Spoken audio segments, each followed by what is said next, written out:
रूस यूक्रेन के बीच जंग जारी है और इस वक्त की बड़ी खबर सामने आ रही है ये कि जंग के बीचों बीच अचानक क्रीमिया पहुंच गए हैं पुतिन। तस्वीरें भी सामने आ रही हैं जो अभी कुछ देर बाद आप टीवी स्क्रीन पर देखने वाले हैं। लीजिए, ये वो तस्वीरें, रूस और यूक्रेन के बीच जंग जारी है, क्रीमिया को लेकर टेंशन बढ़ा हुआ है और इस बीच अचानक पुतिन पहुंच गए हैं क्रीमिया और उसी से जुड़ा हुआ ये वीडियो है जो इस वक्त आप देख रहे हैं। पुतिन का ये क्रीमिया दौरा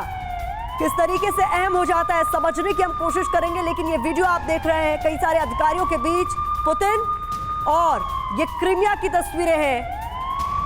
वही क्रीमिया जिसको लेकर यूक्रेन लगातार दावे कर रहा है, जिसको लेकर रूस आरोप लगा रहा है कि अमेरिका जो है वो अपने ड्रोन भेजकर इंफॉर्मेशन निकाल रहा है और क्रीमिया पर हमले की प्लानिंग कर रहा है। उसी क्रीमिया पर पुतिन का पहुंच जाना किस ओर इशारा करता है, विनय सर? देखिए, बात है कि मनाई जा रही है रूस में क्रीमिया के शामिल होने की वर्षगांठ जो है कल तो सन 14 में जो हुई थी, तो उस सिलसिले में पुतिन वहां पहुंच गए हैं और ये दिखाते हैं कि एक तो है उन्हें डर नहीं है। आपको याद होगा कि शुरू में इसने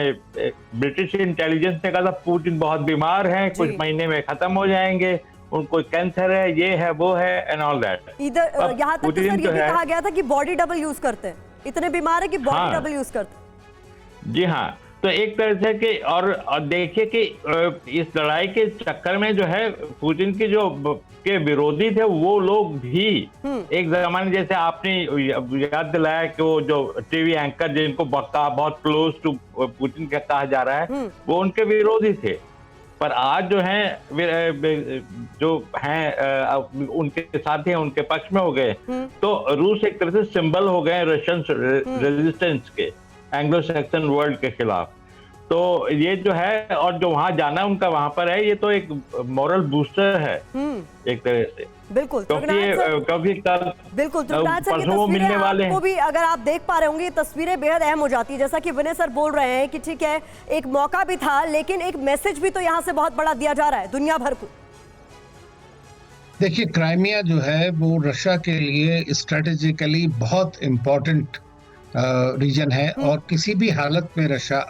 आखिर तक इस क्राइमिया को नहीं छोड़ेगा, चाहे किसी भी तरह का एग्रीमेंट हो या इस वार का जो भी नतीजा निकले,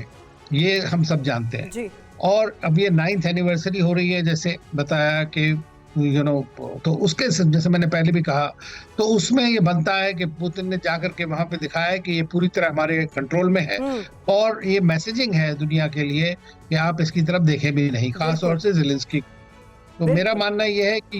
ये पुतिन जो है दिखा रहे हैं कि हमें इस बात का कोई फर्क नहीं पड़ा है। और जहां तक बात थी, जैसे जनरल साहब ने भी कहा कि रशिया की काफी वो कम हो गई है, तो मेरा मानना है कि रशिया ने अपनी पूरी फोर्स अभी तक यूक्रेन में यूज नहीं किया है, क्योंकि रशिया अपना फ्रंट जैसा आपने अपनी रिपोर्ट्स में दिखाया, चाहे वो आर्कटिक में हो, चाहे वो यूरोप या नेटो के खिलाफ हो, उसके लिए पूरी तैयारी किया हुआ है। इसका एयर एसेट्स आज तक यूज नहीं हुए हैं अभी तक। तो आप ये देख सकते हैं कि रशिया की जो मेन है कि वो ऐसा बड़ी पावर्स, जो सुपर पावर्स एक ही जगह अपने आप को नहीं जोत देती है और इसलिए उनको पता है कि हमारा जो मेन लड़ाई है वो अमेरिका और नेटो के साथ में है, तो उसकी तैयारी अपनी पूरी तरह से रखना है, क्योंकि नहीं तो वो सबसे इम्पोर्टेंट है। यूक्रेन से लड़ना इतना इम्पोर्टेंट उनके लिए नहीं है। तो इसलिए छोटी-छोटी क्राइमिया की है सर, ये कितना क्रूशियल है ये हमने तभी देख लिया था जब कर्च ब्रिज पर अटैक हुआ था और उसका बदला 80 से ज्यादा मिसाइलें दाग कर तुरंत पुतिन ने लिया था।